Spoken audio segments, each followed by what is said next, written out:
后来这个后礼拜伊就要开学了。疫情指挥中心讲，目前国内的疫情平稳，所以开学防疫有新规定。这个学校内底，只要是环境通风，保持社交的距离，唔免强制都爱挂喙罨。另外，这个学校嘛会当开放予社区的乡亲入去散步做运动，但是采实名制，入去学校都爱登记姓名。开学了后，这前2礼拜，老师甲学生，逐工要入去学校，拢爱磅体温。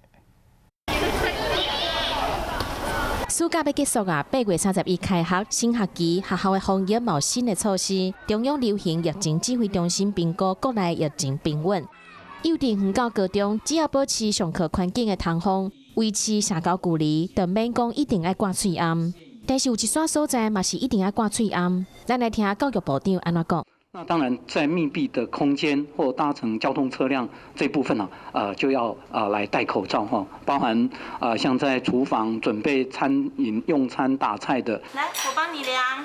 开学了2礼拜以来，学生入去学校爱磅体温。开学了后第3礼拜，学校会去参考指挥中心的规定做调整。如果若是有老师和学生确诊胃着新冠病毒，就照顶学期的规定，一个人确诊全班停课14天，2个人确诊全校停课14天。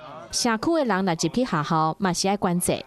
校园啊，我们还是采实名制啊，但可开放社区或这个相关可以来做使用。教育部已经有加买防疫的物资，包括红外线热相机、下温秤、喙罨酒精，还有隔离衣，发予各县市学校为开学做准备。